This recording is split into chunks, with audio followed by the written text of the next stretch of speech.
जय पवार यांनी आज पिंकी माळीच्या घरी जाऊन कुटुंबियांची भेट घेतली. त्यांनी माळी कुटुंबियांची विचारपूस केल्याची माहिती मिळते. अजित पवार यांच्या विमान अपघातावेळी पिंकी माळी फ्लाईट अटेंडंट म्हणून होत्या.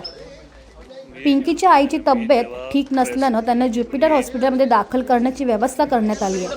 आम्ही कुटुंब म्हणून त्यांची काळजी घेत असल्याचं जय पवार म्हणाले. यावेळी वारंवार रोहित पवार पत्रकार परिषद घेऊन अजित पवारांच्या अपघातावर प्रश्नचिन्ह उपस्थित करतात.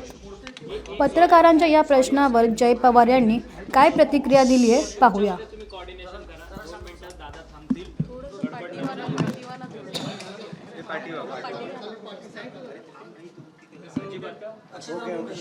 रोल का दादा तुम्ही भेटलात पिंकी माळींच्या कुटुंबियांची सांत्वनपर भेट घेतली, काय नक्की? नाही, काय आहे की 28 तारखेला जी दुर्घटना घडली त्याच्याने आम्ही सर्व कुटुंब, महाराष्ट्रातली जनता सगळेच खूप अजूनही दुखात आहे. आणि आम्हाला सर्वांना माहिती पाहिजे की नक्की काय झालं. मला माहिती आहे तुम्ही सगळे माझ्या पत्रकार परिषदेसाठी थांबलेले आहेत. ते पुढच्या आठवड्यात होणार आहे आणि त्या पत्रकार परिषदेत मी जे काय माझ्या मनातलं आहे आणि जे काय माहिती आहे मी तिथं तुम्हाला सगळ्यांना देईल.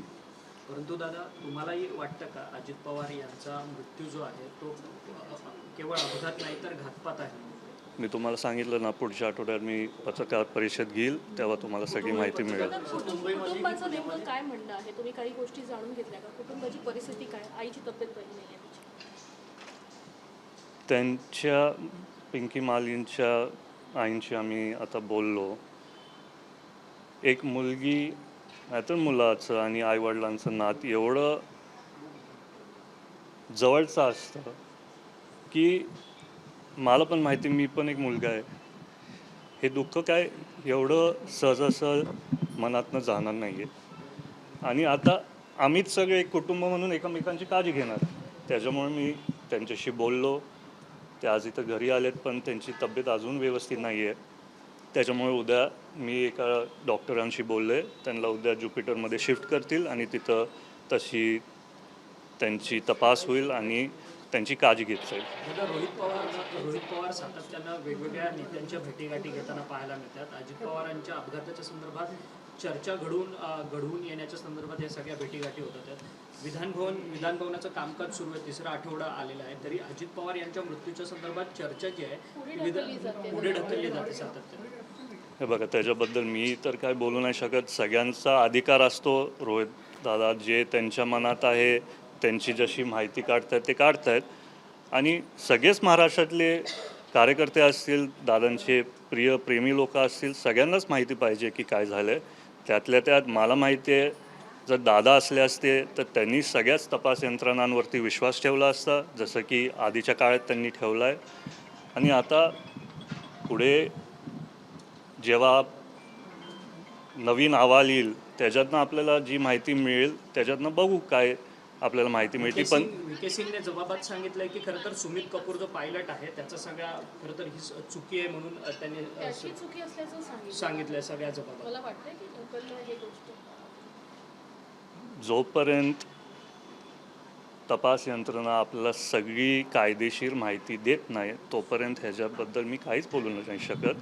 कारण आपल्याला ब्लॅक बॉक्समध्ये काय झालं ते माहिती पाहिजे, फ्लाईट डेटा रेकॉर्डरमध्ये काय माहिती मिळते ते माहिती पाहिजे. आणि अजून काय वेगवेगळी गोष्टी आहेत जे समोर अजून आले नाहीत. जेव्हा ते समोर येतील आपल्या सगळ्यांना ते तिथं कळेल. आणि परत मी तुम्हाला सांगतोय, पुढच्या आठवड्यात माझी पत्रकार परिषद आहे, त्याच्यात मी बाकीचे सगळेच गोष्टी असतील नाहीतर माझ्या मनातले काय विचार असतील मी तिथं मांडेल. सोमवारी तुमची पत्रकार परिषद होणार होती परंतु तुम्ही पुढे ढकलली पत्रकार परिषद. तुमच्यावरती दबाव आहे का? कारण की माझ्यावरती कोणाचाच दबाव नाही आहे. आज जसं मी पिंकी मालींच्या कुटुंबाला भेटायला आलो आहे, मला पण स्वतःला अजून काय माहिती पाहिजे. कारण सगळ्यांच्या समोर येऊन नुसतं काय गोष्टी बोलून तिथं फायदा नाही. आपल्याला सगळी खरी माहिती पाहिजे आणि सगळ्यांच्या समोर तथ्य यायला पाहिजे. त्याच्यामुळे आम्ही विचारपूर्वक हा निर्णय घेतला सगळ्यांनी. आणि दबाव आमच्यावरती कोणाचाच नाही आहे. आम्ही दादांचे विचारांचे आणि आम्हाला वाटलं जर दादा असले असते आणि जर त्यांना काय थोडी माहिती मिळाली असती तर त्यांनी पत्रकार परिषद घेतलीच नसती. त्यांनी पूर्ण माहिती घेऊनच ती पत्रकार परिषद घेतली असती. तसंच माझे विचार आहेत. परंतु VK सिंग जबाबाला येतात आहेत, परंतु ज्या VSR कंपनीचे फक्त 4 विमानं ग्राउंड केली जातात. VSR कंपनीच्या बाबतीत अनेक हलगर्जीपणा आहे. आता त्या कंपनीची विमानं स्वतः मुख्यमंत्री देखील वापरतात आहेत. तुमच्या मातोश्री अर्थात उपमुख्यमंत्री सुनेत्रा पवार या देखील नाशिकला त्याच विमानाने प्रवास त्या दिवशी मला माहिती आहे ते झालं. मी सुनेत्रा वहिनींशी बोललो. ते बोलले की माझा दौरा ऑफिसमधनं तयार झाला आणि त्यात त्यांना कळालं की त्यांना CM साहेबांबरोबर प्रवास करायचा आहे, त्याच्यामुळे त्यांनी तिथं तपास तसा केला नाही.